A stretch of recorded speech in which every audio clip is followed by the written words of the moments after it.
मैं इस वक्त लाइन ऑफ कंट्रोल पर उस जगह पर हूं जहां पे मैं साफ तौर से आपको दिखा सकता हूं और बता सकता हूं कि अगर इंडस वाटर ट्रीटी को कैंसिल किया गया तो किस तरीके से दरियाई जहलिम के पानी को रोका जा सकता है और उसे पाकिस्तान के खिलाफ इस्तेमाल किया जा सकता है, वेपन के तौर पर भी और वहां के खेतों को सुखाने के लिए भी। यही वजह है कि पाकिस्तान को लग रहा है कि अगर भारत की तरफ से पानी बंद किया गया तो पाकिस्तान को काफी नुकसान हो सकता है। पाकिस्तान के लीडर्स लगातार स्टेटमेंट दे रहे हैं कि अगर इंडस वाटर ट्रीटी को कैंसिल किया गया तो वो युद्ध पे उतर आ सकते हैं। वजह यह है, यह आपको मैं दिखाने की कोशिश करूंगा। मैं इस वक्त दलांजा एरिया में हूं। यह श्रीनगर मुजफ्फराबाद रोड है, यह दरियाई जहलिम का पानी यहां से बह रहा है, यह दलांजा गांव है और उसके साथ में उरूसा गांव है। यहां से सिर्फ 3 किलोमीटर दूर है कमान पोस्ट, यानी भारत के एलओसी के साइड से जहलिम यहां से सिर्फ 3 किलोमीटर की दूरी तक जाता है। उसके बाद लाइन ऑफ कंट्रोल के उस पार जाता है, फिर आगे पाकिस्तान के इलाकों में चला जाता है। और ये आप देख सकते हैं किस तरीके के दर्रे हैं, बराबर बारामुल्ला से लेके यहां तक इसी तरीके का दर्रा है और इसी दर्रे के बीच में से दरियाई जहलिम बहता है। तो लोग जानना चाहेंगे कि किस तरीके से पानी को रोका जा सकता है, किस तरीके से भारत की तरफ से पाकिस्तान के खिलाफ इसे वेपन के तौर पर इस्तेमाल किया जा सकता है, किस तरीके से इस पानी से फायदा उठाया जा सकता है, किस तरीके से पाकिस्तान में खेतों को नुकसान हो सकता है।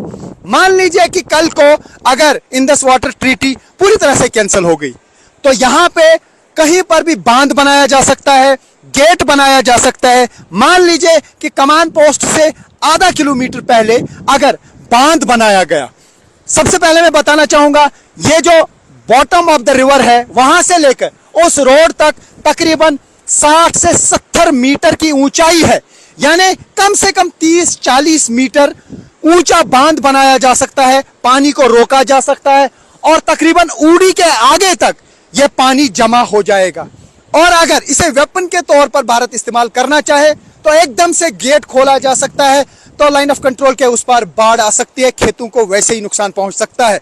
लेकिन अगर इस पानी को, जब पानी का बहाव कम होता है, इस पानी को रोका गया तो कई दिनों तक लाइन ऑफ कंट्रोल के उस पार पानी नहीं जाएगा, खेत सूख सकते हैं और जितने भी बिजली प्रोजेक्ट्स लाइन ऑफ कंट्रोल के उस पार हैं उनमें बिजली की जनरेशन जीरो पे आ जाएगी। और यहां इस एरिया में और पावर प्रोजेक्ट्स बनाए जा सकते हैं और डैम बनाए जा सकते हैं, क्योंकि इंडस वाटर ट्रीटी के तहत इस पानी को ना ही मोड़ा जा सकता है, ना ही डाइवर्ट किया जा सकता है और ना ही इसे डैम बनाया जा सकता है, बल्कि इस एग्रीमेंट के तहत सिर्फ on the run of the river power projects बनाए जा सकते हैं। फिलहाल 2 पावर प्रोजेक्ट्स उड़ी में बनाए गए, उड़ी फर्स्ट, उड़ी सेकंड। फर्स्ट 480 मेगावाट का है, उड़ी hydel power project second 240 megawatt का है। अभी तक खाली उड़ी एरिया में 720 मेगावाट बिजली जनरेट की जा रही है इस पानी से। लेकिन अगर डैम बनाए गए, पानी को डाइवर्ट किया गया, टनल्स के थ्रू पानी को गुजारा गया,